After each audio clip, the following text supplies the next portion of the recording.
สบายดีทุกคนมื้อนี้สิเฮ็ดขนมดอกจอกพี่น้องแต่ว่าสิมาอธิบายให้ฟังอุปกรณ์หรือว่าเครื่องที่ข่อยกะเกียมมาเนาะมาผิดแปลง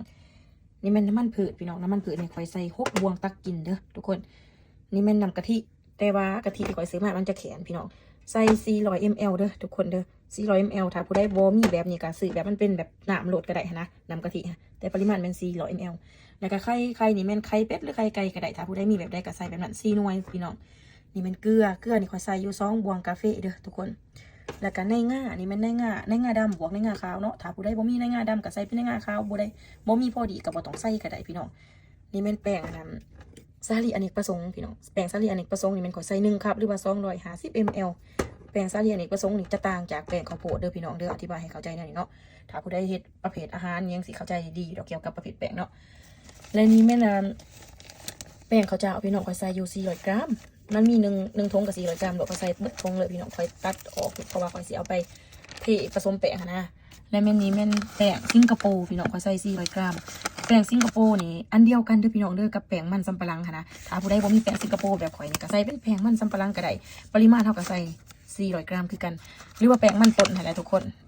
นี่เป็นน้ำตาลทรายขาวถ้าผู้ใดบ่มีน้ำตาลทรายขาวก็ใส่เป็นน้ำตาลทรายแดงก็ได้ข่อยใส่ปริมาณนี่250 ml หรือว่า250 กรัมเด้อพี่น้องถ้าผู้ใดอยากให้หวานแห้งก็เพิ่มปริมาณขึ้นเอาถ้าผู้ใดบ่มักหวานก็ลดลงก็ได้เนาะแต่ข่อยใส่สำนี้ผู้ดีโอเคนะผู้ดีแซ่บตบท้ายมาด้วยน้ำปูนใสพี่น้องปูนที่ผู้เฒ่าเพิ่นเคี่ยวมากันได้ทุกคนข่อยเอาไปแช่เอาแล้วก็มาหยินเอาแต่หม่องใส่ข่อยใส่อยู่700 ml พี่น้องเบิดเท่านั้นแหละอุปกรณ์ที่ข่อยกาเกียมได้หลังจากนั้นข่อยสิมาผสมแป้งใส่แน่นจักปั่นเอาเพราะว่าเนื้อแป้งจึงจะละเอียดดีนะถ้าผู้ใดบ่มีจักปั่นแบบข่อยก็สามารถคนด้วยมือก็ได้เด้อทำอิดข่อยสิเอาแป้งลงก่อนเด้อพี่น้องแป้งข้าวเจ้าใส่ลงไปเลยเบิดถุงเลย1ถุงมียี่ห้อใดก็ใส่ยี่ห้อนั้นพี่น้องบ่จำกัดเนาะ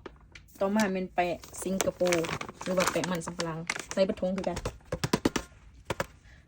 ถุงต่อมาเป็นน้ำตาลตามที่ข่อยบอกต้นคลิปนั่นแหละพี่น้องเอ้ยนี่เป็นน้ำมันพืชใส่ลงไปนี่เป็นไข่เป็ดไข่ไก่ใส่ได้เด้อทุกคนบ่จำกัดเกลือ2บวงกาแฟเนาะแป้งสาลีอเนกประสงค์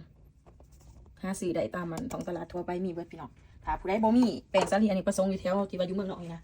หาเนี่ยข่อยใส่ยี่ห้อนี้เด้อทุกคนยี่ห้อนี้ที่ข่อยใส่ที่เขาจะเอามาเฮ็ดเป็นเฮ็ดข้าวจีแป้งข้าวจีนะหาซื้อง่ายๆตามท้องตลาดฝรั่งก็ได้พี่น้องเป็นดีกว่าบัดแล้วเขาสิถ่ายให้เบิ่งอยู่กล่องวิดีโอเด้อต่อมาแม่นในง่ะต่อมาแม่นกะทิ